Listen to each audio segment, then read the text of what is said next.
गीता प्रेमी भगवत भक्तजन शक्ति स्वरूपिणी मातृस्वरूपिणी जननी और भगिनीगण चातुर्मास्य व्रतोत्सव उपलक्षे যে সায়ংকালীন জ্ঞান সত্রের আয়োজন করা হয়েছে গত 10 জুলাই থেকে গুরু পূর্ণিমা দিন। আজকের তারিখটি হলো কত 20। কতদিন হলো? ওদিকে 22, ওদিকে 22, 31 দিনের মাস। 22 প্লাস 10 এই না 20, মানে 42 দিন যাবৎ আপনারা শ্রীমদ্ ভগবদ গীতার 13 অধ্যায় ক্ষেত্র ক্ষেত্রক বিভাগ যোগ বিষয়ে আলোচনা শুনেছেন। 13 অধ্যায় সম্পূর্ণ হয়েছে এই 42 দিনে। এখনো কিছুদিন বাকি আছে। 7 সেপ্টেম্বর আরেকটি পূর্ণিমা আসছে, ওই দিনে আমাদের এই গীতা এই চাতুর্মাস্য ব্রতের পূর্ণাহুতি হবে। শ্রাদ্ধায়ও ওইরকমভাবে ওই দিনেই পূর্ণাহুতি হবে। তো আমরা তো ওই সম্পূর্ণ 13 অধ্যায় নিয়ে আলোচনা করেছি, শুনেছি। এখানকার একজন বিশেষ শ্রোতা আমাকে জানিয়েছিলেন, অনুরোধ করেছিলেন যে মহারাজ প্রত্যেকটা অধ্যায়ে যদি সার সংক্ষেপটি বলে দেওয়া হয় তাহলে আমাদের পক্ষে খুব উপকার হয়। তো আমি সেটা স্বীকার করেছি এবং আপনাদের মধ্যে অন্যান্য যে শ্রোতা রয়েছে তারাও সেটা রাজি হয়েছেন। কাজে আজ থেকে একটি করে অধ্যায় এর আলোচনা আমার সার সংক্ষেপ বলা হবে। যেহেতু আমাদের 13 অধ্যায় সবেমাত্র সমাপ্ত হয়েছে, কাজেই প্রথম দিনে ওই 13 অধ্যায় নিয়েই আলোচনা মানে সার সংক্ষেপটা করা হয়। আর আলোচনা করার পূর্বে 10টি শ্লোক এই 13 অধ্যায় থেকে প্রথম থেকে 10টি শ্লোক নিয়ে আলোচনা করব। এবং এই অধ্যায়ের বিশেষত্ব হচ্ছে এখানে কেবল শ্রী ভগবানই বলে গেছেন আর অর্জুন শ্রবণ করেছেন। অর্জুনের কোনো উক্তি এখানে এই 13 অধ্যায় নেই। তবে কোনো কোনো বইয়ে কোনো কোনো গ্রন্থে অর্জুনের একটি উক্তি আছে প্রথম যে শ্লোক, সেখানে সব গ্রন্থে এটা পাওয়া যাবে না। সেখানে অর্জুন প্রশ্ন করেছেন যে প্রকৃতি পুরুষং চৈব ক্ষেত্রং ক্ষেত্রজ্ঞমেব চ এতদ বেদিতুম ইচ্ছামি জ্ঞানং জ্ঞেয়ং চ কেশব। এটা অর্জুন প্রশ্ন করেছেন, তারই উত্তর ভগবান দিয়েছেন। কিন্তু আচার্য শঙ্কর বা আরও অনেকেই এই শ্লোকটিকে গ্রহণ করেন। তো আমরা আচার্যকে অনুসরণ করে ওই শ্রী ভগবান ওয়াদ থেকেই আরম্ভ করবো, কেন বেশিরভাগ ক্ষেত্রে বইয়ে এইটার থেকে আরম্ভ করা হয়েছে। আর এখানে মাঝখানে অর্জুন কিছু বলছেন না, মানে ভগবান তন্ময় হয়ে বলে যাচ্ছেন আর অর্জুন তন্ময় হয়ে শুনে যাচ্ছেন। মাঝখানে কোনো শঙ্কাও জাগছে না, তার কোনো রকম প্রশ্ন মনে জাগছে না, কাজে তিনি কিছু বলছেন না। মানে বিষয়টা এত গভীর, এত রহস্যপূর্ণ যে ভগবান এক নাগাড়ে বলে যাচ্ছে। মাঝখানে অর্জুনের প্রশ্ন করার কোনো সুযোগ নেই, আর তিনি প্রশ্ন করছেন না। তিনিও ধ্যানস্থ হয়ে শুনে যাচ্ছেন বেদান্তের কথা। সমস্ত বেদের সার তত্ত্ব এই 13 অধ্যায়ে ভগবান বর্ণনা করেছেন। আর শ্রীমদ্ ভগবদ গীতার যে 18টি অধ্যায় রয়েছে, ওই 18টা অধ্যায়ের যে মূল প্রতিপাদ্য বিষয় সেটা ভগবান এই 13 অধ্যায়ে মানে মাঝখানে রেখে দিয়েছে। 13 অধ্যায় সম্পূর্ণ গীতার প্রতিপাদ্য বিষয়টি ভগবান এই 13 অধ্যায়ে রেখেছেন। ভগবত ভক্তজন আগে আমরা 10টা শ্লোক পড়িনি, সকলেই কিন্তু বলবেন বই এনেছ বিশ্বনাথ, বই আনবে। গীতার প্রবচন হচ্ছে বই সাথে থাকা অবশ্যই প্রয়োজন। যাই হোক, তোমার মোবাইলে থাকলে বার করো, প্রথম থেকে হবে ত্রয়োদশ অধ্যায়। ওম নিজের বই নিজে নিয়ে আসবে, অন্যের বইয়ের দিকে তাকাবেন না। যারা বই আনেননি তারা অন্য বইয়ের দিকে তাকাবেন না, অন্যের ডিস্টার্ব করবেন না। ওম নমো ভগবতে বাসুদেবায়।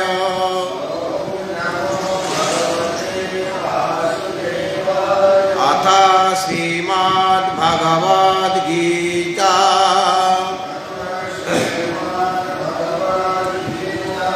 ত্রয়োদশোऽধ্যায়। ক্ষেত্রজ্ঞ বিভাগযোগः। শ্রীভগবানুবাচ ইদং শরীরং কৌন্তেয় ক্ষেত্রমিত্যাভিধীয়তে। এতদ্यो वेत्ति तं प्राहुः ক্ষেত্রজ্ঞ ইতি তদ্বিদः। ক্ষেত্রজ্ঞং চাপি মাং বিদ্ধি সর্বক্ষেত্রেষু ভারত। ক্ষেত্রজ্ঞয়োর্জ্ঞানং যত্তজ্জ্ঞানং মতং মম। তৎক্ষেত্রং যচ্চ যাদৃক্ চ যদ্বিকারী যতস্য যৎ স চ यो यत्प्रभावশ্চ তৎসমাসেন মে শৃণু।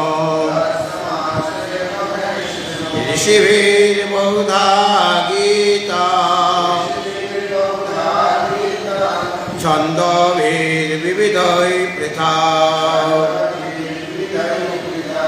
ब्रह्मसूत्रपदैश्चैव हेतुमद्भिर्विनिश्चितैः। महाभूतान्यहङ्कारो बुद्धिरव्यक्तमेव च। इन्द्रियाणि दशैकञ्च पञ्चचेन्द्रियगोचरः। इच्छा द्वेष सुखं दुःखं संघातश्चेतनाधृतिः।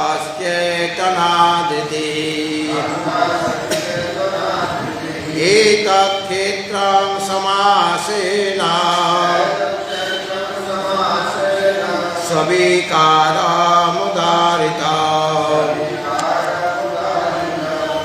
अमानित्यमदम्भित्यम् अहिंसा क्षान्तिरार्जवम्। आचार्योपासनं शौचं स्थौर्यमात्मा विनिग्रहः। इन्द्रियार्थेषु वैराग्यम् अनहंकार एव च। जन्म मृत्यु जरा व्याधि दुःख दोषानुदर्शनम्। अशक्तिरनभिष्वङ्गः पुत्रद्वार गृहादिषु। नित्यं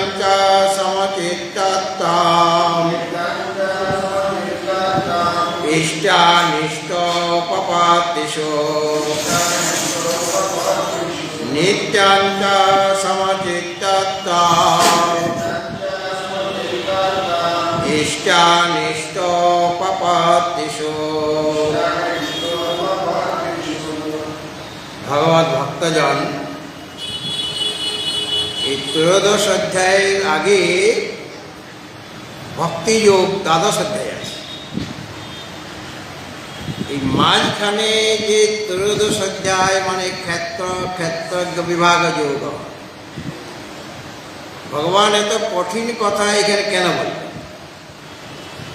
দ্বাদশ অধ্যায়ে কত সুন্দর সরল সহজভাবে বলে গেছেন, ভক্তির কথা বলে গেছেন। তো হঠাৎ করে একটা সহজ কথা বলার পরে সর্বাপেক্ষা কঠিন তত্ত্ব তিনি বলতে আরম্ভ করেছেন। এটার পটভূমিকা কোথায়? এরকম কথা তিনি কেন বলতে গেলেন? বলার কারণ আছে। মানে ত্রয়োদশ অধ্যায়টা সম্পূর্ণ বেদান্ত। বেদান্ত বিষয়ে যাদের ধারণা নেই, উপনিষদ বিষয়ে যাদের ধারণা নেই, তাদের পক্ষে ত্রয়োদশ অধ্যায় হৃদয়ঙ্গম করা কঠিন কাজ। কিন্তু সেই কঠিন কাজটি করতে আমি উদ্যত হয়েছিলাম এবং আশা করি সফল হয়েছি। কঠিনকে আর কঠিন থাকতে দিইনি, সহজ সরল করে বলার চেষ্টা করেছি। এবং একজন ভক্ত বলেওছেন যে আপনি যে প্রত্যেকটা শ্লোকের শব্দ ধরে ধরে কোন শব্দের কি অর্থ, তার সাথে অন্য শব্দের কি সম্বন্ধ, এটা যে বুঝিয়েছেন, মানে আলোচনা করার যে পদ্ধতি, বুঝাবার যে পদ্ধতি, তার কাছে খুব ভালো লেগেছে। আর অনেক দিন আগে এখানে ওই চাতুর্মাস্য ব্রত করেছিলাম, তখনও ওই সায়ংকালে মানে সন্ধ্যাবেলায় গীতা আর সকাল থেকে বেদান্তের কোনো একটা গ্রন্থ, এবারে বিবেক চূড়ামণি করছি। তখন একজন মা আসতেন আর কি, তখন প্রাচীন যারা আসতেন তারা কেউ নেই এখানে। প্রাচীন যারা অনেক বুড়ো হয়ে গেছে, অনেকের শরীর আবার নেই, কেউ প্রফেসর, কেউ টিচার, কেউ একটা বিশেষ পদে ছিলেন, এই ধরনের অনেক শিক্ষিতা ব্যক্তি আসতেন। তা একজন মা, তিনি শিলিগুড়িতে থাকেন, এখানে আগরতলাতেও তার বাড়ি আছে, তিনি আজ আর নেই। তিনি সেই পাঠের পরে যেদিন পূর্ণাহুতি হলো সেদিন বললেন, মহারাজ ইউ আর গুড টিচার। এটা তিনিও একজন টিচার। তিনি কলেজের প্রফেসর না স্কুলের প্রফেসর সেটা আজকে আর মনে নেই। এবং তিনি আমাকে খুব ভালোবাসতেন, একটা সুন্দর সোয়েটার বানিয়ে দিয়েছিলেন অনেক বছর আগে। 2013 সালে সেই সোয়েটারটা তিনি পাঠিয়ে দিয়েছেন শিলিগুড়ি থেকে একজন ভক্তের হাত দিয়ে। প্রয়াগের যে মেলা ছিল সেখানে আমি পেয়েছিলাম, আজও সেটা নতুন করে রেখে দিয়েছি মায়ের স্মৃতিচিহ্ন হিসেবে পড়ি। আর পড়লেই লোকে বলে, মহারাজ এটা কোথায় পেলেন? বলি, কোথায় পাবো, আমার মা দিয়েছে। আপনার মা আছে কি যে আপনাকে এত সুন্দর সোয়েটার দেবে? আপনার মা থাকলে দিত। তো সেটা এখনও আছে, ভালোভাবে রক্ষিত হয়ে আছে। এবং তিনি বলেছিলেন you are a good teacher, এবং আরও যারা ছিল তারাও এই কথাটা বলেছেন। মানে বুঝাতে গেলে, বলতে গেলে গুরু কৃপা চাই, কেবল শাস্ত্র অধ্যয়ন করলে হয় না। গুরু গোবিন্দের কৃপা না হলে কোনো জিনিস ঠিকভাবে বোঝানো যায় না, বা নিজেও বুঝতে পারি না। অন্যকে বোঝাতে গেলে তো আরও কঠিন, নিজে কোনো রকমে বোঝা যায়, কিন্তু অন্যকে বোঝাতে গেলে সেটা আরও কঠিন কাজ বলে মনে হয়। আর যেটা আমি নিজে নিজে পড়লাম, মনে করলাম যে এটা বোধহয় বোঝা হয়ে গেছে, আমার নিজে নিজে পড়েছি, সামনে শ্রোতা বা কেউ নেই। আজ যখন শ্রোতার সামনে এই কথাটা বলতে যাচ্ছি, তখন দেখলাম আমি নিজে নিজে পড়ে যেটা বুঝেছিলাম সেটা ঠিক নয়, মানে এর সাথে আরও কিছু যোগ করা দরকার। সেটা কে শিখাচ্ছে আমাকে? ওই শ্রোতাগণ, বা যে স্বাধ্যায় হয় সামনে যারা ছাত্রছাত্রী বলতে পারে, স্বাধ্যায় তো মানে তো ক্লাস, স্কুল কলেজের ক্লাসের মতো। তো তারা নানা রকম প্রশ্ন করেন, প্রশ্ন করতে গিয়ে প্রশ্ন উত্তর দিতে গিয়ে যেটুকু আমার বোঝা হয়নি তারা বুঝিয়ে দেয়। এই জন্য অধ্যয়ন আর অধ্যাপনা করার একটা বিরাট মহত্ব রয়েছে। আমি যার কাছে অধ্যয়ন করেছিলাম, একজন মানে পণ্ডিত ব্যক্তি এবং গৃহস্থ ব্যক্তি ছিলেন, তিনি বললেন যে তুমি তো ডিগ্রি পেয়ে যাচ্ছ তোমার বিষয়ের, কিন্তু ডিগ্রিটা নিয়ে জল দিয়ে খাবে না, ওটা ঘরে রেখে দেবে, আর তুমি পড়াবে, পড়াবার কৌশল তোমার জানা আছে, তুমি পড়াতে থাকবে। যদি না পড়াও, যদি আলোচনা না করো, তো যা শিখেছে না ততদিন যাবো, এত পরিশ্রম করেছ, অনেক কষ্ট করেছ, সব ভুলে যাবে, কিচ্ছু মনে থাকবে না। আগে আগে মানে পূর্বাশ্রমে আমি সায়েন্সের ছাত্র ছিলাম, কেমিস্ট্রি, ফিজিক্স, ম্যাথ কত কি পড়েছিলাম। আজকে কেমিস্ট্রি ভুলে গেছি, ফিজিক্স ভুলে গেছি, ম্যাথও ভুলে গেছি। আর 7-8 অঙ্ক এখন যা হয়েছে না গণিত, আমি ভাবলাম এই যে আগে তো আমার ভালো অঙ্কে 100-র মধ্যে 100 পেতাম, এখন ভাবছি 7-8 অঙ্কগুলি অনায়াসে করে দিতে পারবো। গিয়ে দেখি সব প্রসেস পাল্টে গেছে, ওই কেশব নাগের পাটিগণিত এখন নাই, এখন অন্য কোনো নাগ এসে গেছে, তার সিস্টেম সব পাল্টে গেছে। আমি বুঝতেই পারছি না অঙ্কটা কী বলতে চাইছে, তার অঙ্কটা কষবো কি। আমি বললাম ভাই আমি পাচ্ছি না, তোমার মাস্টার আসবে প্রাইভেট মাস্টার, তার কাছে আমি পাচ্ছি না।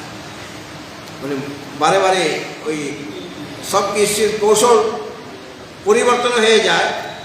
আর অনেক দিন যাবৎ চর্চার অভাবে আর সেখানে আমার ইন্টারেস্ট আর নেই যে ওই বিষয়ে আমি চর্চা করব, চর্চা করি, চর্চা করতে ইচ্ছাও জাগেনি।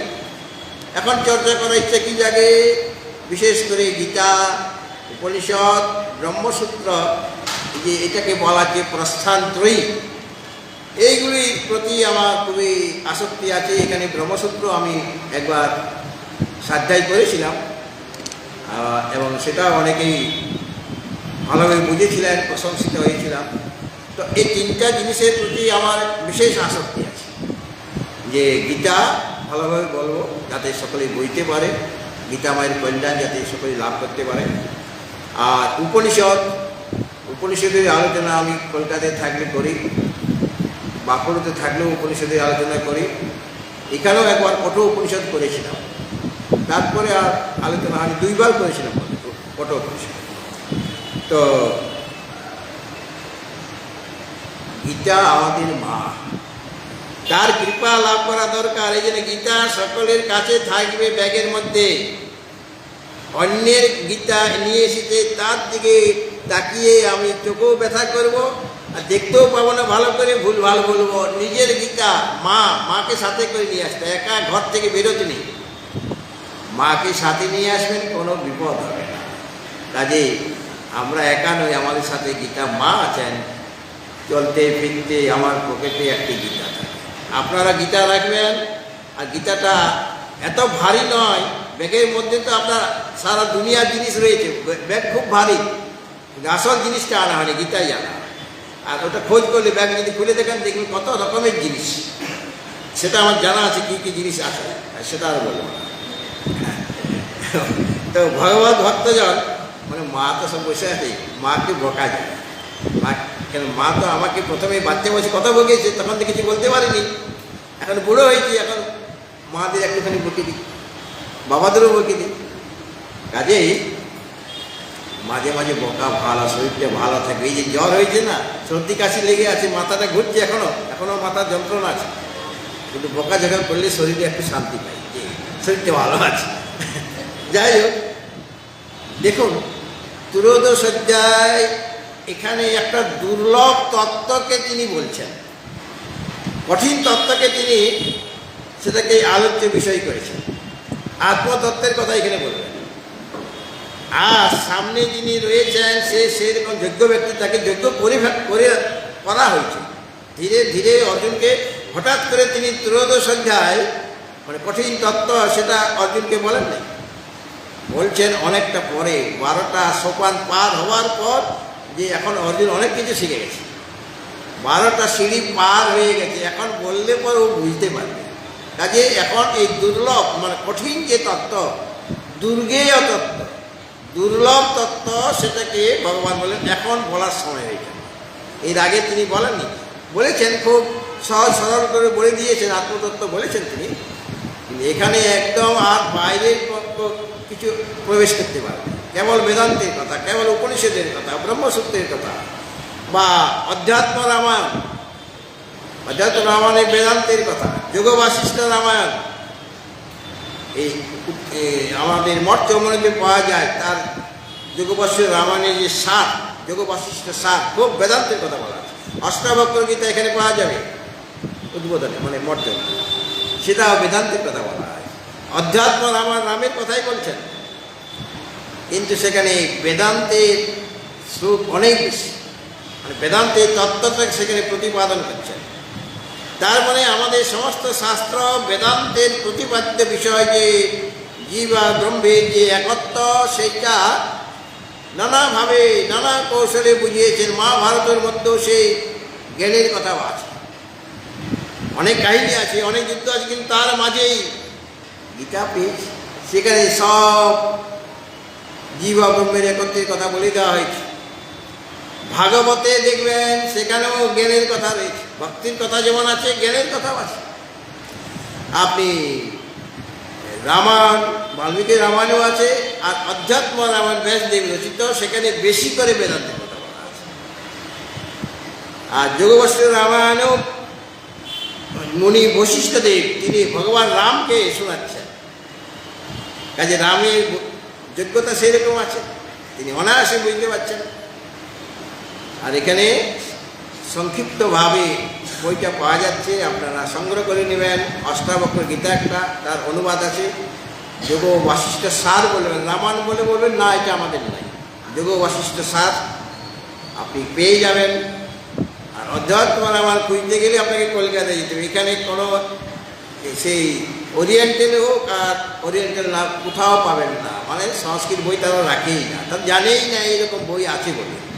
যাই হোক, তো এর পূর্বে দ্বাদশ অধ্যায় আছে, আর সেই দ্বাদশ অধ্যায়ে দুই রকম কথা অর্জুন জিজ্ঞাসা করেছেন। কি জিজ্ঞাসা করেছেন? দ্বাদশ অধ্যায়ে অর্জুনের একটি প্রশ্ন ছিল যে এবং সতত যুক্তায়ে ভক্তাস্ত্বাং পর্যুপাসতে ইয়ে চাপ্যক্ষরম অব্যক্তং তেষাং কে যোগবিত্ত। এটা ছিল অর্জুনের প্রশ্ন, যে সর্বদা ভগবৎগত চিত্ত হয়ে যে সকল ভক্ত তোমার উপাসনা করে, যে ভক্তরা তোমার উপাসনা করে সর্বদাই ভগবৎগত চিত্ত হয়ে, এটা হলো এক ধরনের উপাসক। যারা ভক্ত তারা সর্বদাই ভগবৎগত চিত্ত হয়ে তোমার উপাসনা করে। আরেকজন উপাসক আছে যারা অব্যক্ত অক্ষরের উপাসনা করে, মানে ক্ষেত্রজ্ঞের উপাসনা করে। অব্যক্ত অক্ষর মানে অবিনাশী যে আত্মতত্ত্ব, তার উপাসনা করে। এই যে দুইজন উপাসক, দুজনেই উপাসক, একজন সগুণ সাকারের উপাসক, একজন নির্গুণ নিরাকারের উপাসক। এই দুজনের মধ্যে শ্রেষ্ঠ সাধক কে? এটা তার প্রশ্ন ছিল দ্বাদশ অধ্যায়, অর্জুনের প্রশ্ন। এবং সেখানে এই প্রশ্নের উত্তর দিতে গিয়ে আমি একটুখানি বলবো শুধু উপক্রম করার জন্য। ভগবান বলেছেন যে ময়্যাবেশ্য মনো এ মাং নিত্যযুক্তা উপাসতে শ্রদ্ধয়া পরয়োপেতাস্তেমে যুক্ততমা মতঃ। তিনি বললেন যে যারা আমাতে মনকে নিবিষ্ট করে, মানে আমার গতচিত্ত হয়ে আমার সাথে সর্বদা যুক্ত হয়ে পরম শ্রদ্ধা সহকারে আমার উপাসনা করে, তারাই আমার মতে যুক্ততম, মানে ভক্তদের প্রশংসা করলেন, তারা হচ্ছে যুক্ততম, অর্থাৎ তারা শ্রেষ্ঠ সাধক। তখন অর্জুনের মনে প্রশ্ন জাগলো, তাহলে এই যে অব্যক্ত অক্ষরে যারা উপাসনা করে তারা শ্রেষ্ঠ নয় কি? আর ভক্তির দ্বারা তোমার যদি উপাসনা করা হয়, তারা সেই পরম লক্ষ্যে পৌঁছে যাবে, মানে তারা শ্রেষ্ঠ সাধক। অন্য যারা অব্যক্ত অক্ষরের উপাসনা করে তারা ওদের চেয়ে নিম্ন শ্রেণীর, নিম্ন স্তরের, এবং তারা লক্ষ্যে পৌঁছাতে পারবে না। বলে তা নাই, সেইভাবে আমি বলিনি। তারাও পারে, কিন্তু কঠিন কাজ। ये तत्सरमणिर्देश्यम अव्यक्तं पर्युपासते सर्वत्र गमचिन्तं च कूटस्थमचलं ध्रुवं संनिम्येन्द्रियग्रामं सर्वत्र समबुद्धय ते प्राप्नुवन्ति मामेव सर्वभूतेति। ते प्राप्नुवन्ति মানে যারা অক্ষরের উপাসনা করে, কূটস্থ অক্ষরের যারা উপাসনা করে তারা আমাকেই লাভ করে। কেন? তারা সর্বভূত হিতে রতা। সর্বভূত হিতে রতা, এটার অর্থটা অন্যরকম, দুই রকম অর্থ। এখানে যে অর্থে বলা হয়েছে সেই অর্থটা হল সর্বভূতে যিনি সর্বভূত হিতে রতা আছে না, বই কি আছে? সর্বভূত হিতে রতা, এই শব্দটার অর্থ প্রত্যেকটা শব্দ আপনার সাথে কথা বলবে। যদি আপনার সাথে কথা বলে তাহলে বুঝবেন যে আপনি গীতার কথাটা বুঝতে পারছেন, ভগবানের কথা বুঝতে পারছেন। আর যদি ওই শব্দগুলি, এক একটা শব্দ আপনার সাথে কথা বলবে, যদি কথা না বলে, কথা বলছে কিন্তু আপনি শুনতে পাচ্ছেন, বুঝতে পারছেন না, তার মানে আপনি এখনো গীতার তত্ত্বটি, গীতা কি বলতে চাইছেন ভগবান, সেটা আপনি বুঝতে পারেননি।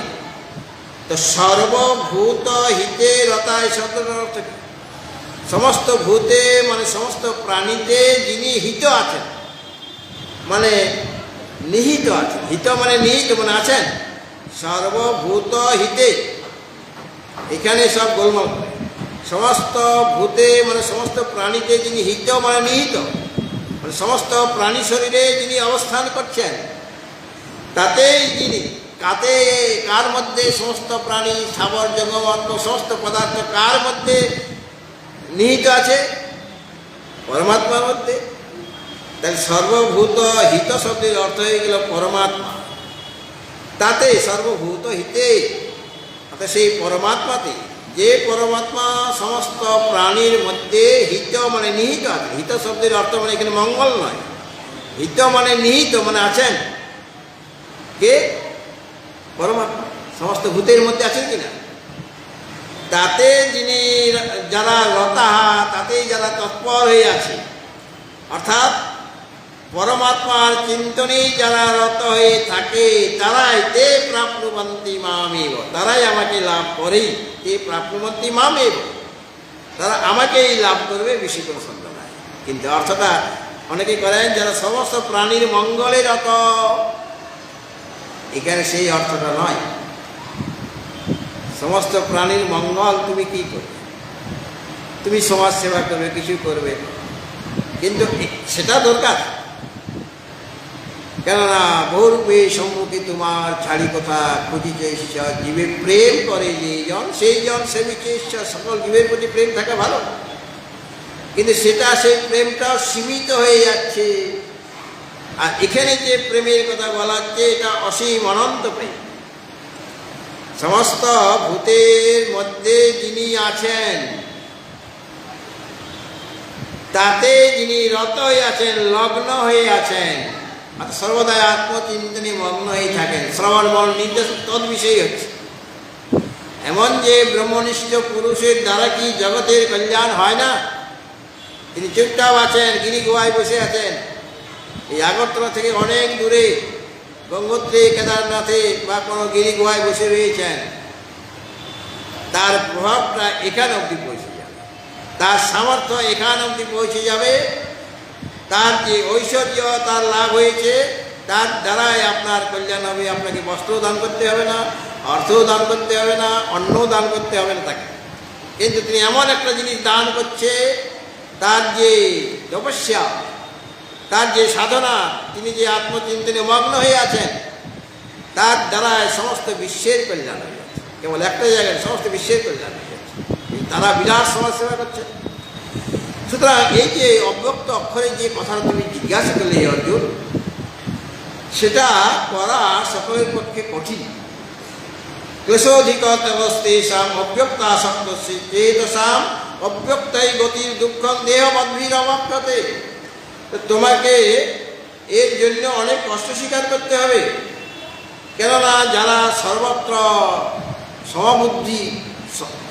সমবুদ্ধি যার আছে, আর যারা সর্বভূত হিতে রত হয়, এইরকমভাবে অর্থটা করে, আর সমস্ত ইন্দ্রিয়কে নিয়ত সংযত করেছেন, আর যিনি অব্যক্ত মানে ইন্দ্রিয়ের অবিষয় যিনি, এবং যিনি অনির্দেশ্য মানে অনির্বচনীয়, যিনি সর্বব্যাপী অচিন্তনীয়, যিনি কূটস্থ মানে মিথ্যাভূত মায়িক জগতে যিনি অধিষ্ঠান, এমন যে নিত্য অবিনাশী যে তত্ত্বের যিনি উপাসনা করেন, তারাও আমাকে লাভ করেন ঠিকই, কিন্তু তাদের অনেক কষ্ট স্বীকার করতে হয়, এত সহজে হয় না। ক্লেশোধিকতরস্তেষাম অব্যক্তা সপ্তচেতসাম অব্যক্তায় গতি দুঃখম দেহ বদ্ভীর প্রভাব। দেহধারী যে জীব, তাদের পক্ষে নির্গুণ যে ব্রহ্ম, তাতে আসক্ত চিত্ত যাদের, নির্গুণ ব্রহ্মে, নির্গুণ নিরাকার ব্রহ্মে, এই সমস্ত সাধকগণের সিদ্ধি লাভ করাটা খুব ক্লেশকর, অধিকতর ক্লেশকর। ভক্তগণেরও ক্লেশ হয়, কিন্তু এদের বেশি ক্লেশ, অধিকতর ক্লেশ। সেটা সকলে সহ্য করতে পারবে না, এদের যেটা কষ্টটা হয় সেটা ভক্তগণ তারা তো প্রেম বিলাবে, প্রেমের মধ্যে থাকবে, তাদের খুব আনন্দের সাথে করে যাবে, কিন্তু এদের খুব কষ্ট হবে, ক্লেশ হবে, অধিকতর ক্লেশ হবে।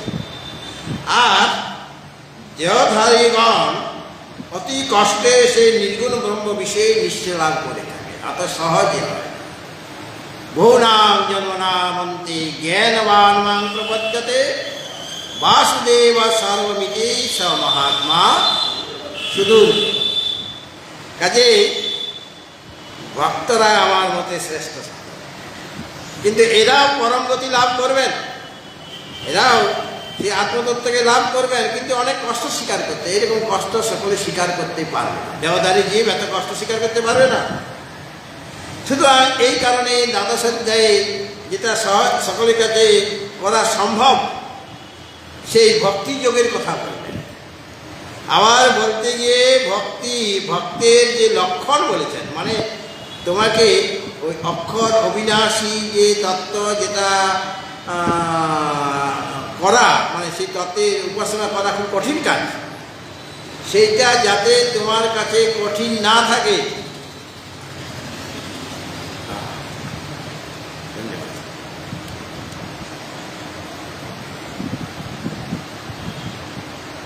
সেটা যাতে তোমার কাছে আর কঠিন না লাগে, মানে অর্জুনকে তো তৈরি করবে, একটা সীমার মধ্যে থাকলে তো হবে না। ভক্তির জ্ঞানায় কল্পতি, ভক্তিটাই তোমাকে জ্ঞানের দিকে নিয়ে যাবে, সুতরাং আমাকে সে তৈরি করবে। তো এই কারণে ভক্তের লক্ষণ বলে দেওয়া হয়েছে, অদেষ্টা সর্বভূতানাং মৈত্র করুণ এব চ নির্মম নিরহংকার সমদুঃখ সুখচ্ছমি। এইভাবে ভক্তের যে লক্ষণ বললেন, তা যিনি ভক্ত, যিনি উপাসনা করছেন ভগবানের মনকে নিবিষ্ট করেছেন, তিনি দেখতে পাচ্ছেন এইগুলি যারা পাক্কা ভক্ত, তাদের মধ্যে এই লক্ষণগুলি আছে, অদেষ্টা সর্বভূতানাং। আর তিনিও সেই পাক্কা ভক্ত হওয়ার জন্য, ভক্তিতে সিদ্ধি লাভ করার জন্য এই ভক্তের যে লক্ষণগুলি বলা হয়েছে এখানে বললেন 8টি শ্লোকে। এর নাম অমৃতাষ্টকম, মানে 13 নম্বর শ্লোক থেকে 20 নম্বর শ্লোক, কটা হলো 8টা, অষ্টম অমৃতাষ্টকম, মানে আপনাকে অমৃতের দিকে নিয়ে যাবে। এই ভক্তের লক্ষণগুলি তুমি নিজের মধ্যে ওই গুণগুলি লাভ করার চেষ্টা করো। তো যিনি সেই অক্ষর অবিনাশী তত্ত্বের উপাসনা করবেন, তিনি এই ভক্তিযোগের মাধ্যম দিয়ে যাবেন। এটা একটা সিঁড়ি, তো একটা সোপান, 12 নম্বর সোপান। এই সিঁড়ি পার হয়ে তাকে যেতে হবে। আর ভক্তের লক্ষণ এরকম দেখছেন, তুল্য অনিন্দা স্তুতির মৌনি সন্তুষ্ট নচে অনিকেত স্থিরমতি ভক্তিমান মে প্রিয় নরহ এই যে গুণগুলি মানে এটা ভক্তের লক্ষণ, স্বাভাবিকভাবে তার লক্ষণগুলি ফুটে ওঠে। তাকে চেষ্টা করতে হচ্ছে, কেননা ভক্ত তারা ভগবানের উপাসনা করতে করতে এই গুণগুলি তার মধ্যে এসে যায়। আর যারা এখনো প্রকৃত ভক্ত হতে পারেনি তাদেরকে এই গুণগুলি চেষ্টা করে সংগ্রহ করতে হবে। তো যখন সংগ্রহ হয়ে গেল, এই ভক্তের লক্ষণ যে এখানে যতগুলি বলা হলো সেটা এসে গেছে সাধকের কাছে, এখন সে তৈরি হয়ে গেল কি ওই অক্ষর এই ক্ষেত্র বিভাগ যোগ মানে 13 নম্বর সিঁড়িতে পা দেওয়ার যোগ্যতা তার মধ্যে এসে গেল।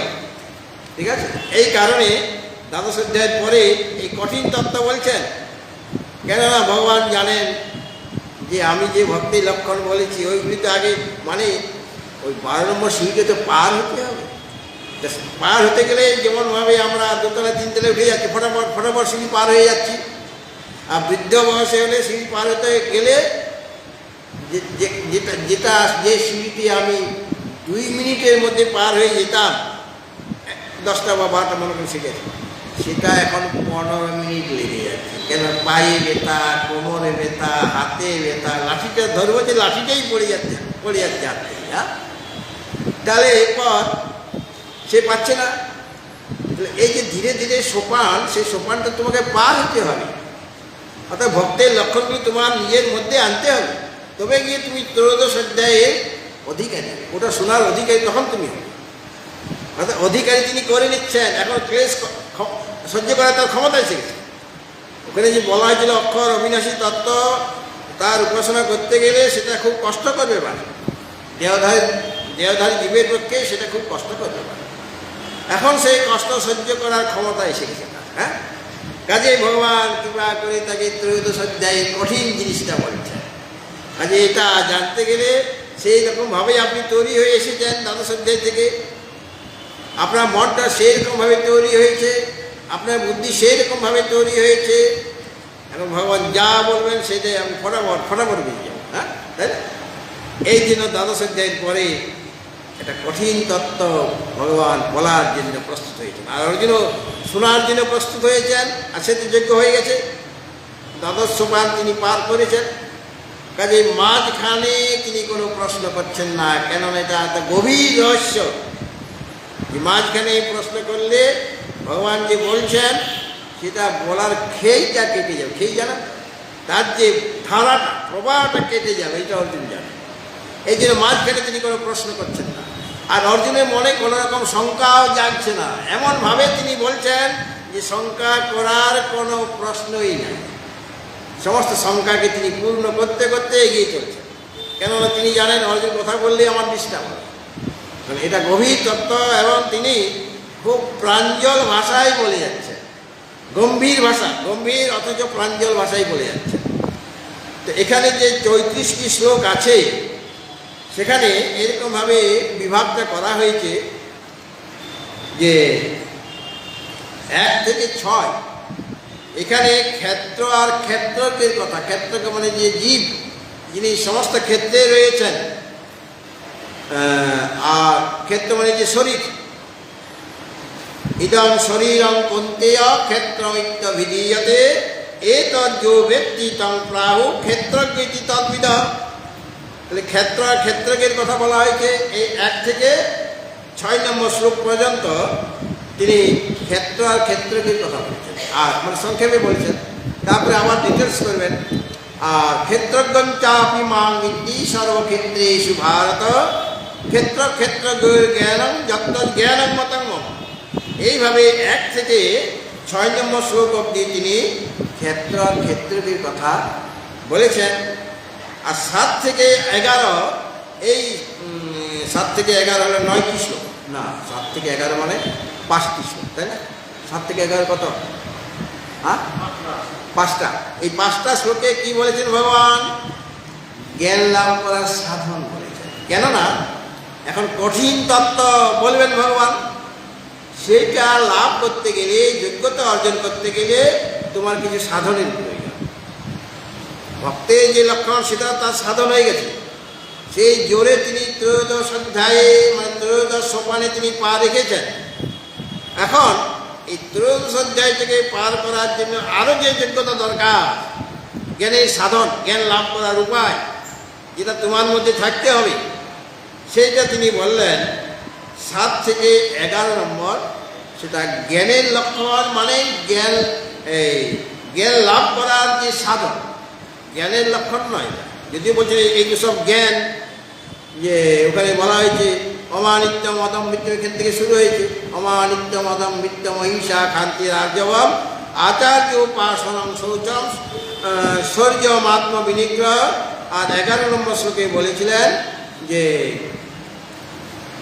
অধ্যাত্ম জ্ঞান নিত্যত্বম তত্ত্ব জ্ঞানার্থ দর্শনম এতৎ জ্ঞানমিতি প্রত্যম। এই 20টি হলো জ্ঞান। জ্ঞান মানে এখানে জ্ঞান লাভ করার সাধন। এবারে জ্ঞান শব্দটা প্রয়োগ করা হয়েছে, এটা জ্ঞানমিতি প্রত্যম, এটাকে তুমি জ্ঞান বলে জেনো। কিন্তু জ্ঞান মানে জ্ঞান লাভ করার উপায়গুলি বলেছেন। অমানিত্যম অদম্বিত্যম অহিংসা ক্ষান্তি রাজবম বা ইন্দ্রিয়ার্থেষু বৈরাগ্যম অলঙ্কার ইত্যাদি যা কিছু বলা হয়েছে, সব এই গুণগুলি থাকলে তোমার কি হবে? জ্ঞান লাভ করতে হবে। এগুলি সাধন, এগুলি উপায়। এই উপায়গুলি তুমি অবলম্বন করো।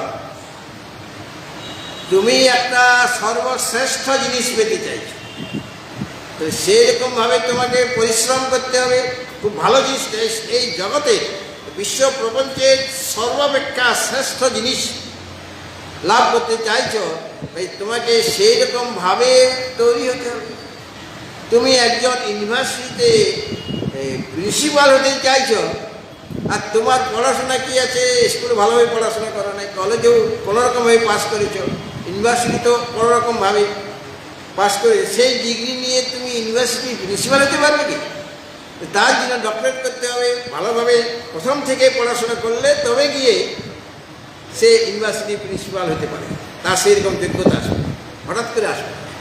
সুতরাং এই যে গুণগুলি অমানিত্যম অদম্ভিত্যম বা ইন্দ্রিয়ার্থেষু বৈরাগ্যম অলঙ্কার এইবচ জন্ম মৃত্যু জরা ব্যাধি দুঃখ দোষান দর্শনম অশক্তিদল বিসঙ্গ পুত্রদার গৃহাদিষু নিত্যঞ্চ সমচিত্তত্বম ইষ্টানিষ্ট পবতি ইত্যাদি 8টি শ্লোকে যে সমস্ত সাধনের কথা বলা হয়েছে, মানে ওই সাধন থাকলে তোমার জ্ঞান লাভ হবে, আর সাধন না থাকলে তুমি জ্ঞান লাভ করতে পারবে না। এই হলো এর থেকে অতিরিক্ত যে জ্ঞানের কথা, মানে জ্ঞানের সাধনের কথা বললাম, এর অতিরিক্ত হলো অজ্ঞান। এই তো জ্ঞান ইতি প্রত্যম অজ্ঞান যত অত অন্যত, এর ঠিক বিপরীত হলো অজ্ঞান। মানে তুমি যদি অজ্ঞানী থাকতে চাও, যদি সংসারে ভ্রমণ করতে চাও, জন্ম মৃত্যুর চক্রে যদি পড়তে চাও, তাহলে সাধনের দরকার নেই। কেন? তুমি তো ওই বিষয় জ্ঞানের সাধনের দ্বারা বিষয় লাভ করা যায়। বিষয় লাভ করতে গেলে বিষয়ের সাধনা করতে হবে, বিষয় লাভ করার কলা কৌশল শিখতে হবে, তবে গিয়ে বিষয় অর্জন করা যায়, তবে গিয়ে অর্থ সম্পত্তি অর্জন করা যায়। আর আধ্যাত্মিক তত্ত্ব বোঝার জন্য যেটা তোমার প্রয়োজন, যে যোগ্যতা প্রয়োজন, সেই যোগ্যতা থাকলেই তুমি সেই দুর্লভ তত্ত্বকে তুমি জানতে পারবে। এই যে গীতাতে বলা হয়েছে 2য় অধ্যায়ে আশ্চর্যবৎ পশ্যতি কশ্চিদেন আশ্চর্যবৎ বদতি তথৈব চান্য আশ্চর্যবচ্চৈন মন্যা শৃণোতি শ্রুত্বা পেনং বেদন জৈব কশ্চিৎ। মানে কত কঠিন জিনিস, সকলেই তো তাকে দর্শনেই পায়। আর যারা দর্শন করছে, যে সদ্গুরু দর্শন করেছেন সৌভাগ্যক্রমে, তিনি যে কথাগুলি বলবেন সেটা কেউ বুঝতে পারছে না। আর আশ্চর্যবৎ পশ্যতি কশ্চিদেন আর আশ্চর্যবৎ বদতি তথৈব চান্য, দর্শন করার পর যিনি বলছেন সেটা আশ্চর্যের ব্যাপার। ওই ধরনের কথাবার্তা কোনোদিন তো আমি শুনি নাই। আর আশ্চর্য বচ্চৈন্য মন্য শৃণোতি, শুনছে আরেকজন, কিন্তু শ্রুত্বা পেনং বেদন জৈব, শুনেও তারা সেই তত্ত্বকে জানতে পারছে। মানে এমন কঠিন জিনিস। সুতরাং সেই দুর্লভ তত্ত্বকে জানতে গেলে তোমাকে এইরকম সাধনা করতে হবে। অমানিত্য ইত্যাদি গুণগুলি যেন নিজের মধ্যে এসে যায়, কেবল পড়লে হবে না, সেই গুণগুলি সেগুলি আমি ব্যবহারে আচরণের মধ্যে সেগুলি যেন প্রকাশিত হয়ে যায়। এইভাবে 7 থেকে 11 এই 5টি শ্লোকে এই ত্রয়োদশ অধ্যায় জ্ঞান লাভ করার সাধনটি বলে দেয়। মানে এইভাবে যে নিয়ে যাচ্ছেন সেখানেও দেখানো হচ্ছে যে জ্ঞেয় তত্ত্বকে জানতে গেলে, জ্ঞেয় তত্ত্ব হচ্ছে সে ক্ষেত্রজ্ঞ তত্ত্ব। একজন ক্ষেত্রজ্ঞ হলেন জীব, যে শরীর আদিতে অহং বুদ্ধি যার আছে, মানে উপাধি রয়ে গিয়েছে, সে ক্ষেত্রের সাথে মিলে যাচ্ছে, ক্ষেত্রের প্রতি তার আসক্তি আছে, যার জন্য ক্ষেত্র থেকে নিজেকে আলাদা করতে পারছে না। ওই জীবেই যখন ক্ষেত্রকে জানতে চাইবে, এই সাধনটি যখন তার মধ্যে এসে যাবে, যেটা এখানে কুড়িয়া সাধনের কথা বলা হয়েছে, তখন তিনি যে জ্ঞেয় তত্ত্ব, পরমাত্ম তত্ত্ব, সেটাকে তখন তিনি বুঝতে পারবেন। কারণ তার জ্ঞানের সাধন তিনি করেছেন, তিনি সাধক একজন, জ্ঞানের সাধন করেছেন, মানে ওই গুণগুলি তার মধ্যে এসেছে।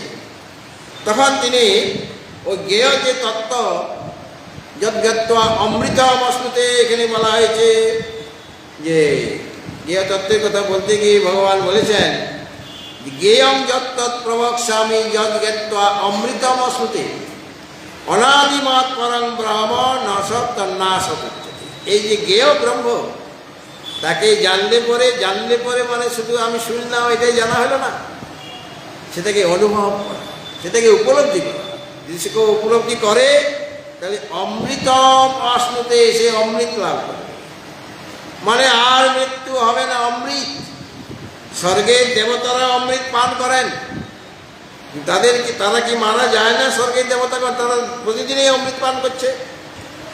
ওটা হলো আপেক্ষিক অমৃত। আমাদের অপেক্ষা দেবতাদের আয়ু অনেক দীর্ঘ, তাদেরও শোক আছে, তাদেরও মোহ আছে, তাদের ভোগটা অত্যন্ত বেশি। আর যখন এই 14 লোকেই ধ্বংস হয়ে যাবে, একটা ব্রহ্মাণ্ড ধ্বংস হয়ে যাবে, তখন দেবতারা থাকতে পারবে? দেবতাদের শরীর থাকবে? তাহলে এত যে অমৃত পান করলে তারা কি অমর হয়ে গেছে? আমাদের চেয়ে বেশি দিন বেঁচেছেন, এইটুকু যা বলতে পারি। কিন্তু তারাও অমর নন, তারা অমৃত পান করেছে, মানে আপেক্ষিক অমৃত পান করেছে, নিরপেক্ষ অমৃত পান করার সুযোগই পায়নি।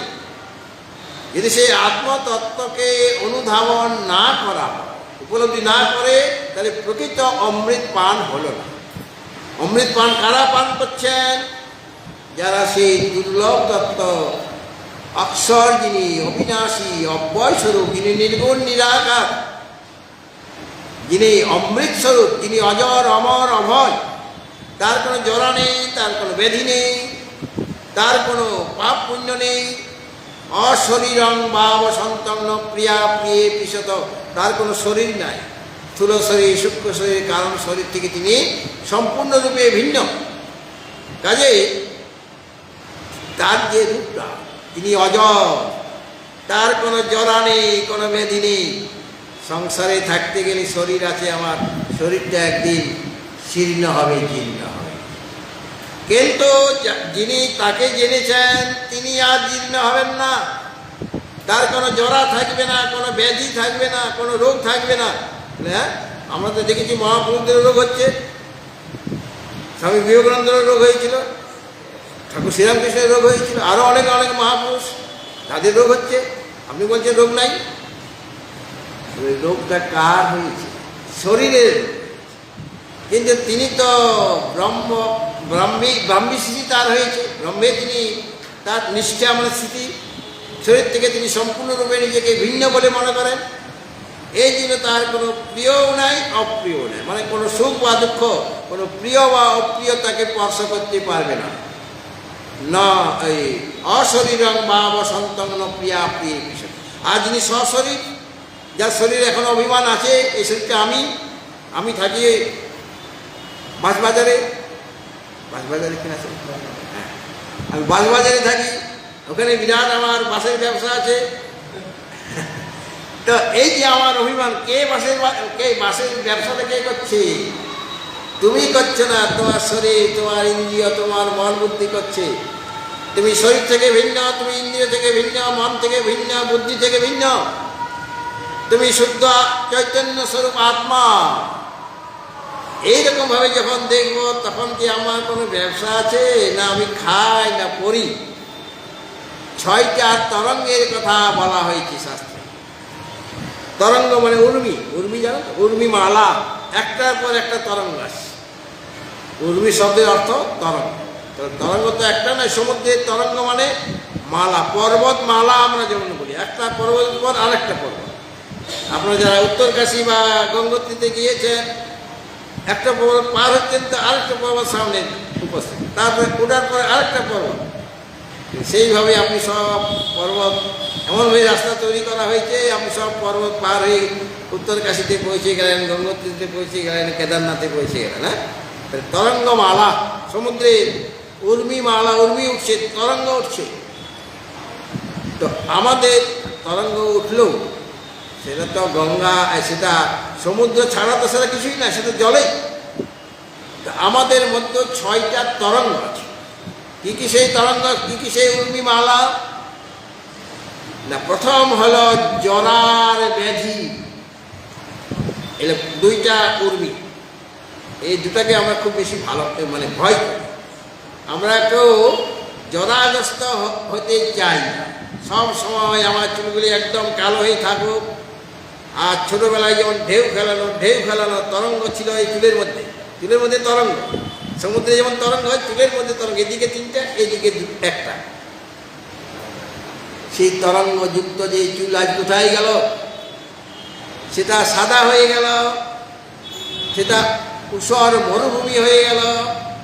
এটাকে আমি চেয়েছিলাম সবসময়, যেন চাইছিলাম যে সুন্দর যেন সবসময় থাকি, দেখতে খুবই সুন্দর হই।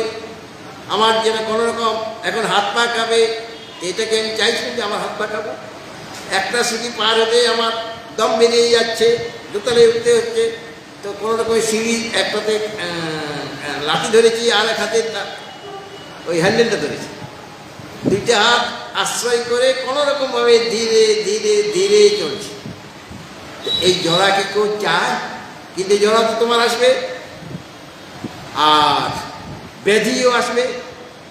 তুমি যতই পণ্ডিত হোক, যতই ধনী ব্যক্তি হও, বা গরিব ব্যক্তি হও, বা মূর্খ ব্যক্তি হও, শরীরে তোমার রোগ বাসা বাঁধে। এই দুইটা হলো এই স্থূল শরীরের উর্মি। এটা জরার ব্যাধি কার হয়? এই স্থূল শরীরটা হয়। আর ক্ষুধা পিপাসা হয় কি না? ক্ষুধা লাগে, পিপাসা লাগে, জল খেতে ইচ্ছা করে। এই দুইটা আরো তরঙ্গ, ক্ষুধা আর পিপাসা। ক্ষুধা কার লাগে? জল পান কে করতে ইচ্ছা করে? ক্ষুধার্ত যে খাবে, পিপাসার্থ যে সে পান করবে, জল পান করবে। তাহলে এটা কার ধর্ম? প্রাণের ধর্ম। বেশি পরিশ্রম করুন, আপনার ক্ষুধা বেশি পাবে, আপনি জল পান করতে ইচ্ছা করবে। এই যে কপিল দেব, কপিল ভগবান, আচ্ছা পরে আছে, তুমি সামনের দিকে থাকো, তুমি সামনের দিকে থাকো। তাহলে ক্ষুধা পিপাসা দুইটা তরঙ্গ হয়ে গেল। আর এই দেখো সবাই পেছন দিকে থাকা, পেছনের লোক যারা আছে তারা দেখে। তাহলে জরা ব্যাধি দুইটা তরঙ্গ, ক্ষুধা পিপাসা দুইটা তরঙ্গ। আর সুখ দুঃখ সবাই ভোগ করে কিনা? কখনো সুখ, কখনো দুঃখ। আর দুঃখের পরিমাণটা বেশি, আর সুখটা একটু কম, কিন্তু সুখ আছে। সুখ দুঃখ দুইটা হচ্ছে তরঙ্গ। তাহলে কয়টা তরঙ্গ হয়ে গেল? উর্মি মালা আমার মধ্যে খেলা করছে। এই সমুদ্রের মধ্যে ছয়টা তরঙ্গ খেলা করছে। জরা ব্যাধি, ক্ষুধা পিপাসা আর সুখ দুঃখ, এই ছয়টাকে নিয়ে আমরা ব্যতিগ্রস্ত হয়ে পড়েছি। আমরা অনেকে বলি যদি প্রতিদিন যদি খেতে না হতো তাহলে বাঁচতাম। তুমি বাঁচতে না, তুমি মরে যেতে। এই ক্ষুধা আছে বলে তুমি কাজ করছো। যদি পেটে ক্ষুধা না লাগতো, যদি খেতে না হতো, তাহলে কেউ কাজ করতো, সব অলস হয়ে যেত, কেউ আর কাজ করে খেত না। ক্ষুধারও দরকার আছে, পিপাসারও দরকার আছে, সুখ দুঃখেরও দরকার আছে। সুখ দুঃখ চাই। আমাকে সেই দুঃখ ধীরে ধীরে ভগবত পথে নিয়ে আসে, এই দুঃখ পাই। আর জরা ব্যাধিও দরকার আছে। ওই যে তথাগত, এই বুদ্ধদেবের আগে কি নাম ছিল? সিদ্ধার্থ। তো সে তো রাজকুমার, কিন্তু কি দেখলেন? জরাগ্রস্ত ব্যক্তিকে দেখছেন, রোগগ্রস্ত ব্যক্তিকে দেখছেন, মৃত ব্যক্তিকে দেখছেন, বৃদ্ধ ব্যক্তিকে দেখছেন। এইগুলি দেখেই তার মনে কষ্ট শুরু হয়ে, এটা কেন? আমি কত সুন্দর, এরকম সকলে সুন্দর নয় কেন? মরে যাচ্ছে কেন লোকগুলি? আর এরা এরকম বুড়ো কেন? এদের চুল পেকে গেছে কেন? এ হাঁটতে পারছে না কেন? এ হাতে লাঠি ধরেছে কেন? এর শরীরে রোগ কেন? এই তার চিন্তা হলো, কেন কেন কেন? সে কেন উত্তর খুঁজতে গিয়ে তিনি তপস্যা করলেন। সিদ্ধার্থ কার তপস্যা করলেন? আত্মতত্ত্বকে লাভ করার। তিনি সনাতনী, বুদ্ধদেব সনাতনী হচ্ছেন। এখন তারা বলে যে আমরা এই সনাতন ধর্ম থেকে আলাদা, কিন্তু আলাদা নয়, এখান থেকেই তার তপস্যা। এবং উপনিষদের যে বা গীতায় যে সাধন পদ্ধতি আছে, সেই সাধন পদ্ধতি অবলম্বন করে ঘর ছেড়ে দিলেন তিনি। রাজকুমার রাজ প্রসাদ ছেড়ে দিলেন, না বলে চলে গেলেন। চৈতন্যদেব না বলে চলে গিয়েছিলেন। তারও পত্নী ছিল, তারও পুত্র ছিল বলে। সব কিছু না ছাড়লে তাকে পাওয়া যায়। বৈরাগ্যের উদয় না হলে দুর্লভ যে তত্ত্ব তাকে জানা যায় না, বা তাকে জানার ইচ্ছা মনে জাগে না। এরা দুজনেই ছেড়েছেন সব কিছু। মানে ঘরে তো কোনো রকম অভাব নেই, পত্নীও ছিল, কিন্তু সব কিছু ছেড়ে দিয়ে তিনি বেরিয়ে গেলেন। বুদ্ধগয়ায় গিয়ে তিনি বোধি লাভ করলেন। বোধি মানে জ্ঞান, আত্মজ্ঞান লাভ করলেন। আর আত্মজ্ঞান লাভ করার পর তার নাম কি হলো? বুদ্ধদেব। এগুলো দরকার আছে একটা স্টেজে। এই 6টা জিনিসের দরকার আছে। যারা ব্যাধিকে আমরা ভয় করব, আর ব্যাধি হবে একটার পর একটা রোগ সারালাম, 4000 টাকা দিয়ে কত রকমের চেক আপ করালাম, টেস্ট করালাম, তারপরে কিছু ওষুধ খেলাম, ভালো হয়ে গেলাম, তারপরে দেখি আরও রোগ, আবার তাহলে আগরতলায় গিয়ে আবার টেস্ট করাতে হবে। তখন আবার যখন টেস্ট করাবো তখন 4000 জায়গায় 8000 লাগবে। দিন দিন বাড়বে সব। আবার ডাক্তারের ফি দাও, ডাক্তারের ফি নেয়নি। তো রোগটি একটা ভালো হচ্ছে তো আরেকটা রোগ এসে, একটা তরঙ্গ যাচ্ছে তো তার পেছনে আরেকটা তরঙ্গ আসছে। তাহলে পর আর শরীরের প্রতি তোমার মোহ থাকবে না। যদি জরা ব্যাধি যদি থাকে, দেখো যদি শরীরের প্রতি যে মোহ একটা উৎপন্ন হয়েছে, সেই মোহটা তোমার ধীরে ধীরে দূর হয়ে যাবে। আর ক্ষুধা পিপাসা আছে বলে, এই যাতে করে আমার ক্ষুধা না লাগে, দুর্বাসা মুনি সে যমুনার তীরে বসে আছেন। আর গোপিনীগণ তারা দই মাখন নিয়ে ওই যমুনার ওই পারে বাজারে যাবেন বিক্রি করতে দই মাখন। কিন্তু যমুনা উত্তাল হয়ে গিয়েছেন, বর্ষাকাল। আর ওই বাজারে, যমুনা পারে বাজারে না গেলে এই মাখন দই কে কিনবে? এখানে গ্রামে তো সকলের ঘরে দই মাখন, কেউ তো কিনবে না।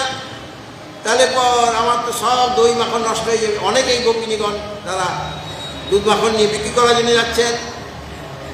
আর যমুনাকে দেখে তারা ভয় পেয়ে গেলেন। তারা তো পার হতে পারবেন না, আর কোনো নৌকাও নেই যে পার হয়ে যাবে, আর কোনো নৌকা ওখানে চলবেই না, এত উত্তাল হয়ে গেছেন যমুনা।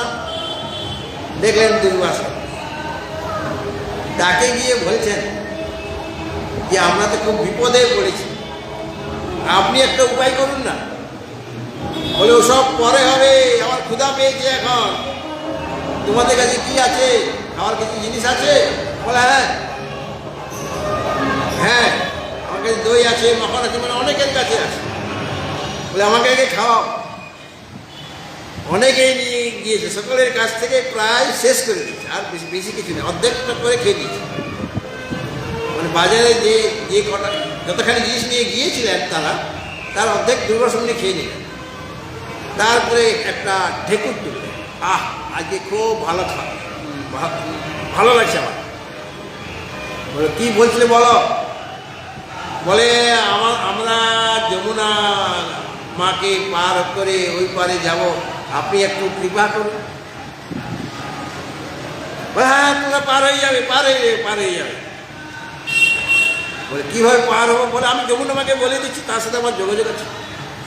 হে যমুনা মা, দুর্বাসমুনি বলছেন, হে যমুনা মা, এই গোপিনীগণ তোমার পারে বাজারে যাবে দই মাখন বিক্রি করতে। তুমি দয়া করে ওদের জন্য রাস্তা দিয়ে দাও, রাস্তাটা খালি করে দাও, যেখানে জল থাকবে না। আমি যদি সারা জীবন কিছু না খেয়ে থাকি, যদি কিছু পান না করে থাকি, হে যমুনা মা তুমি এই রাস্তা দিয়ে দাও মা। কন্ডিশন কি রাখলেন? আমি যদি সারা জীবন কিছু না খেয়ে থাকি আর না পান করে থাকি। গোপিনীগণ ভয় পেয়ে গেল, যমুনা মা থোড়াই কথা শুনবে? এই তো আমাদের কাছ থেকে দই মাখন এত খেয়ে শেষ করে দিলাম, আমাদের অর্ধেক করে জিনিস আছে, কত আর লাভ হবে আমাদের? গরু পুষ্টি অনেক খরচ। এর কথা মতো যদি যমুনাতে নামি তাহলে আমরা সব ভেসে গিয়ে সাগরে চলে যাব। আর যদি না নামি তাহলেও বিপদ। এই তো দুর্বাসা মুনি, কখন রেগে যাবে কোনো ঠিক নাই। সে কোথায় নিতে আমাদের জ্বালিয়েই দিবে। মৃত্যু আজ আমাদের অনিবার্য। হয় দুর্বাসা মুনির কোথায় নিতে আমাদের জ্বলতে হবে, মরে যেতে হবে, ভস্মীভূত হয়ে যেতে হবে, অথবা যমুনা মা আমাদের নিয়ে যাবে। তারা বিচার করলেন যে গোপিনীগণ, যে দুর্বাসা মুনির ক্রোধান্বিতে ভস্মীভূত হওয়ার চেয়ে যমুনা মায়ের কোলে গিয়ে মরব, সেটাই ভালো, সেটাই আমাদের পক্ষে ভালো। আমাদের কলকাতাতে একটা ছেলে ছিল, মানে পড়াশোনা করত, ছোট্ট ছিল। আর তখন সে স্কাই লাভ পড়বে। স্কাই লাভ শুনেছেন? যারা প্রাচীন ব্যক্তি তারা শুনেছেন স্কাই লাভ, মানে আকাশ থেকে একটা খণ্ড কিছু পড়বে। আবার তারও আগে অষ্টগ্রহ সম্মেলন হবে। অনেক প্রাচীন লোক, অষ্টগ্রহ সম্মেলন হবে। সব ঘর থেকে বেরিয়ে গেলাম, মা বাবা সব ঘর থেকে বেরিয়ে গেলাম, মানে এখন সম্মেলনের সময় হয়ে গেছে। তারপরে এমনি কোথাও কিছুই হলো। তো স্কাই লাভ পড়বে মানে বিরাট একটা খণ্ড পড়বে এই পৃথিবীর মধ্যে, বা বেশিরভাগ ক্ষেত্রে ভারতবর্ষে পড়বে। ওই ছেলেটা বলছে মহারাজ, বলে কি আমি ঘর যাব। বলে কেন, স্কুল ছুটি নাকি? বলে না আমি ঘর যাব। বলে কেন? ওই যে স্কাই লাভ পড়বে। বলে তোর মায়ের ঘরে কেউ পড়বে না? মহারাজ তবু তো আমি মায়ের কাছে মরতে পারবো, মায়ের মুখের দিকে তাকিয়ে আমি মরবো, সেটা অনেক ভালো। এখানে আশ্রমে এই সবাই খ্যাচ করে, এদের সামনে না মরে মায়ের কাছে মরলে শান্তি পাওয়া যায়, মরেও শান্তি পাওয়া যায়। তো এরকম যমুনা গোপিনীগণ ভাবছেন যমুনা মায়ের কোলেই মরবো আমরা, তাহলে তো ভবিষ্যতে আমাদের সদ্গতি হবে। তারা সেই ভাব নিয়ে যে আজকে কোনো বাঁচার উপায় নেই, তো মরতেই হবে, সেটা স্থির করে নিয়ে তারা নামছেন। আর দেখলেন যমুনা মা রাস্তা দিয়ে দিচ্ছে, সোজা রাস্তা, সব নিয়ে চলে গেল। তারা বাজারে বিক্রি করলো, তারপর ফিরবে। ওদিকে কৃষ্ণ বসে আছে, সে যখন ফিরবে তারা, তখন আবার যমুনা মা উত্তাল। যখন রাস্তা পার হলো যমুনা, তখন তো পার হওয়ার পর আবার বন্ধ হয়ে গেল রাস্তা, মানে যমুনা জল উত্তাল হয়ে গেল। আসার সময় আবার উত্তাল। এখন কী করা যায়, ফিরবো কেমন করে? ঘরে ছেলে মেয়েরা আছে, আমাদের কাছে টাকা পয়সা এখন আছে, কী করে যাবো? বাড়িতে থাকা যাবে না। তখন কৃষ্ণ ওখানে বসেছিলেন। কি এলো তোমরা কি বলছো নিজেদের মধ্যে? বলে আমরা যাবো কেমন করে, যমুনা মা উত্তাল। বলে কি করতে হবে? বলে পার করে দিতে হবে। ঠিক আছে, পার করে দেব, আমার আশ্রয় করো, পার করে দেবো। আমাকে ভালোবাসতে হবে, তবে পার করবো। আমার প্রতি প্রেম থাকতে হবে। মহিম মন আদর্শ মহিম উদ্দিন নিবসয় নিবশিষ্যসী মহিম অত ঊর্ধ্বং না সংশয়। মন প্রাণ বুদ্ধি সব আমাকে দিয়ে দাও, তাহলে আমি তোমাকে পার করে দেবো। তোমাদের সব মৃত্যু হয়ে বলছে যে ঠিক আছে সব দিলাম, তোমার চরণে দিলাম, এখন পার করো। তখন ভগবান শ্রীকৃষ্ণ বলছে সারা জীবন যদি আমি ব্রহ্মচারী হয়ে থাকি, তাহলে হে যমুনা মা তুমি এই যে রাস্তা দিয়ে দাও।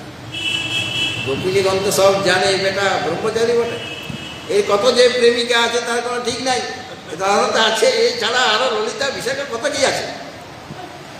এই বেটার কথা শুনে যদি আমরা যমুনাতে নামি তাহলে বিপদ হয়ে যাবে। আর কোনোরকমে আসার সময়তে বেঁচে গেছি, কোনোরকমে বেঁচে গেছি অল্পের মধ্যে। আর যাওয়ার সময় তো আমাদের যমুনার জন্য ডুবে মরতে হবে। কী করা যায়? আবার এই না শুনলে তো বিপদও আছে আমাদের। তখন তারা ভয়ে ভয়ে নামছে। আর নামতে গিয়ে দেখা গেল সব রাস্তা ক্লিয়ার, অর্থাৎ যমুনা মা রাস্তা দিয়ে দিলেন। তারা ফিরে এলেন। তাহলে এই যে দুর্বাসা মুনি কেউ বলছেন খায়নি, আর ভগবান শ্রীকৃষ্ণ অত লীলা করেও বলছেন আমি ব্রহ্মচারী। তো দুর্বাসা মুনি আসলে খান নাই। কে খেয়েছে? শরীর খেয়েছে, ইন্দ্রিয় খেয়েছে, প্রাণ। এই শরীরের দ্বারা প্রাণ সেগুলি খেয়েছে। প্রাণীর ধর্ম ক্ষুধা পিপাসা এই শরীরের মধ্যে সেগুলি প্রবেশ করে। কারণ সে জানে, দুর্বাসু ভালোভাবে জানে যে আমি শরীর নই, আমি ইন্দ্রিয় নই, আমি প্রাণ নই, আমি মন নই, আমি বুদ্ধি নই, আমি অহংকার নই। সব অভিমান তার দূর হয়ে গিয়েছে। কাজেই যমুনা মা রাস্তা দিয়েছিলেন। আর ভগবান তিনি তো জগতের কল্যাণের জন্য এসেছেন। তিনি একদিকে প্রেম বিতরণ করছেন, ভক্তদের জন্য প্রেম বিতরণ, আর জ্ঞানীদের জন্য তিনি জ্ঞানের উপদেশ দিয়ে গিয়েছেন কুরুক্ষেত্রের রণাঙ্গনে। আর কর্মীদের জন্য তিনি কর্মযোগে নিজে কর্মযোগ অবলম্বন করেছেন, যুদ্ধেও তিনি যোগদান করেছেন। এবং ওই কুরুক্ষেত্রের যুদ্ধে তিনি যদিও অস্ত্র ধারণ করেন, কিন্তু মেন কাজটা তিনি নিজের হাতে রেখেছেন। সমস্ত কিছু পরিচালনা করা তার দায়িত্ব ছিল। একাধারে তিনি কর্মী, একাধারে তিনি প্রেমী, আর একাধারে তিনি জ্ঞানী। অর্থাৎ প্রেম বিতরণ করার জন্য তিনি এটা করেছেন। তার যে আসল স্মৃতি, তিনি যে সত্যিকারানন্দ সেখান থেকে তিনি বিচ্যুত হয়ে যাননি। এই জন্য যমুনা মা তাকে এই গোপিনীদের রাস্তা দিয়ে দিলেন।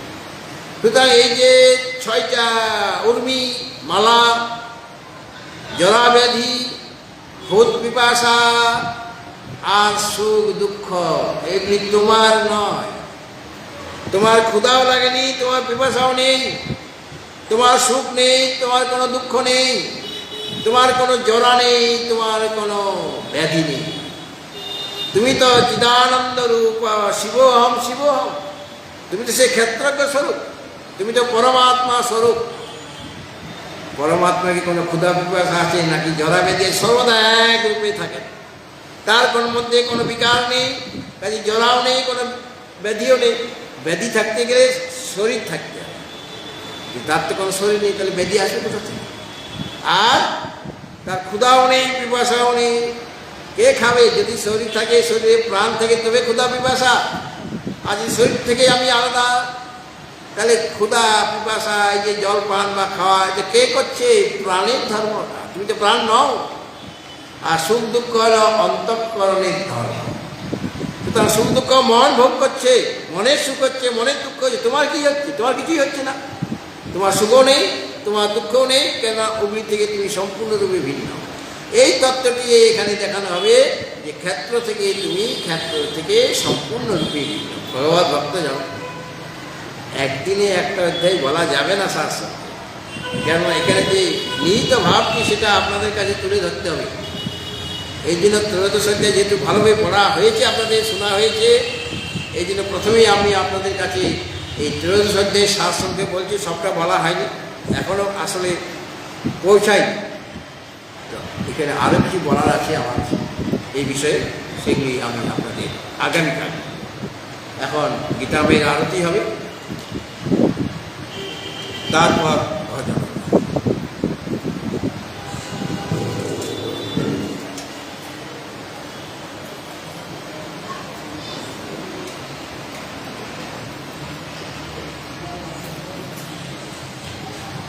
রং খেয়ে কাশিটা বন্ধ হয়ে গেছে। আমি ভাবলাম এই মা রেগে রেগে আমার কাছে আসছে নাকি, বাপরে বাপ, ভয় পেয়ে গেলাম। তারপর দেখি লং বলে শান্তি, কাশি কমে গেছে। কর্পূর গৌরাম করুণাবতারম সংসার সারম ভুজগেন্দ্রহারম সদা বসন্তাং হৃদয়ারবিন্দে ভবম ভবানী সহিতাং নমামি। মঙ্গলাং ভগবান বিষ্ণু মঙ্গলাং গরুড়াধ্বজ মঙ্গলাং পুণ্ডরীকাক্ষ মঙ্গলায় তনোহরি। সর্বমঙ্গলমাঙ্গল্যে শিবে সর্বার্থসাধিকে শরণ্যে ত্র্যম্বকে গৌরি নারায়ণী নমস্তুতে, নারায়ণী নমস্তুতে। এখন একটি ভজন, তারপরে সামনে আমাদের গণেশ চতুর্থী আসছে, গণেশ পূজা হবে আগামী 27শে আগস্ট না? আপনাদের সকলেরই আমন্ত্রণ, সকলেই আসবেন, পূজাতে অংশগ্রহণ করবেন, আরতি কীর্তনে যোগদান করবেন এবং সেই দিন আমি গণেশ ভগবানের কথাও বলবো আপনাদের কাছে। এখন একটি ভজন।